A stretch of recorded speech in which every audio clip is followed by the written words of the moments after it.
Bubbles présente, exclusif, une greffe de tête réalisée chez le singe. Source, https://santé/cerveau-et-psy/greffe-le-singe-bas-1926. Cerveau et Psy, le 19 janvier 2016 à 19h05, mis à jour le 14 février 2016 à 20h16. La greffe d'une tête de singe sur le corps d'un autre a été réalisée en Chine, après quantité de greffes réussies de tête de souris. La preuve que cette transplantation de l'extrême est prête pour être appliquée à l'humain, selon les auteurs. L'opération actuelle a été inspirée des travaux du Dr Robert White, neurochirurgien américain qui a tenté des greffes de tête de chien et de singe dans les années 1970. Exploit. Ils l'ont fait. Une greffe de tête de singe, vivant, sur le corps, vivant, d'un autre singe a été accomplie par le groupe du professeur Xiaoping Grand, de l'Université médicale de Harbin, Chine, spécialiste jusqu'ici de la greffe de tête, de souris. Avec succès, le singe a été maintenu en vie pendant 20 heures, le cerveau préservé. L'opération a été réalisée en collaboration avec Sergio Canavro, professeur de neurosciences de cette même université. De quoi, selon ses auteurs, tester avec succès la méthode afin de rendre bientôt l'opération possible, pour l'homme. Et ce, dès 2017.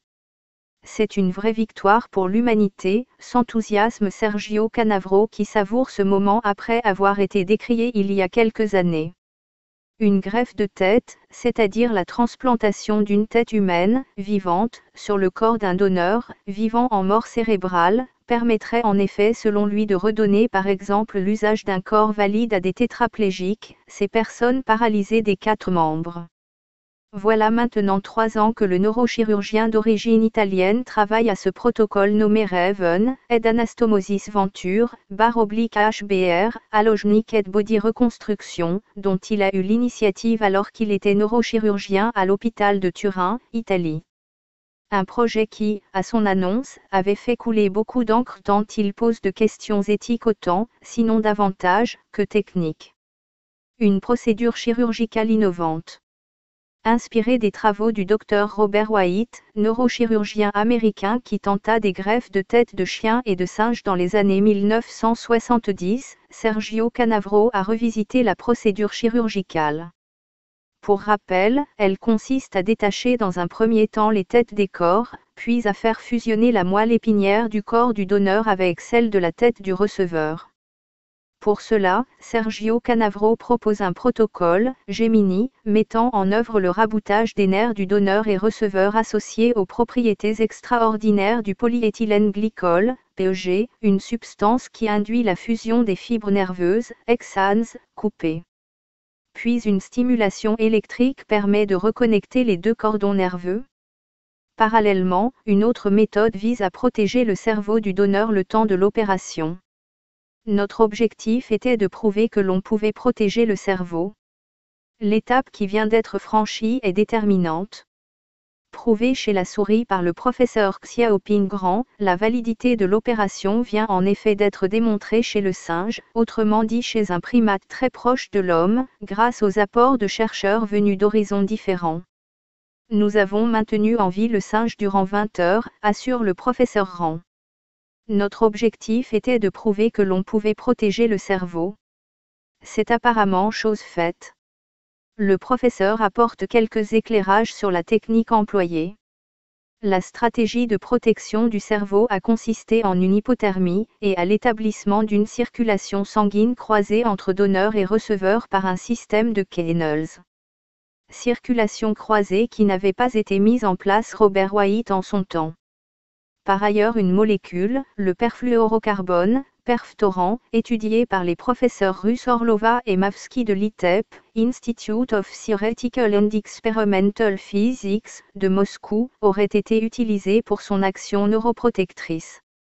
Selon Sergio Canavro, au contraire des souris, le singe n'a pas reçu, lui, la procédure Gemini, en raison des lois éthiques qui ne permettent plus de garder plus d'un certain temps un animal dans ces conditions d'expérimentation.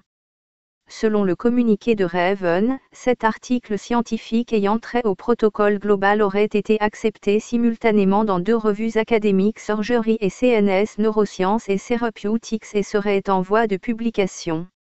Soutenu par le rédacteur en chef Michael Sarr, ancien président de la Société internationale de chirurgie qui y voit un réel intérêt pour les implications en ce qui concerne la réparation neuronale chez des patients qui ont eu une section traumatique de la moelle épinière pour laquelle il n'y a encore aucun traitement et qui les maintient paralysés à vie.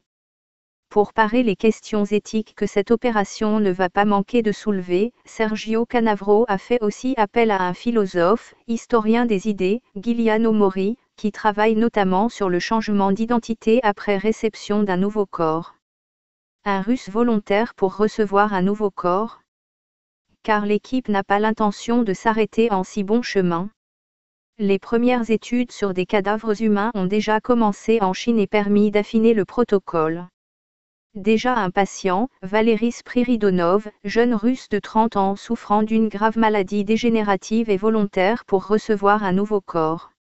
Reste que l'intervention exceptionnelle sera extrêmement coûteuse. Aussi l'équipe Raven/HBR cherche d'ores et déjà des bailleurs de fonds indépendants, comme Mark Zuckerberg, selon le communiqué, pour financer la procédure, en Russie ou ailleurs.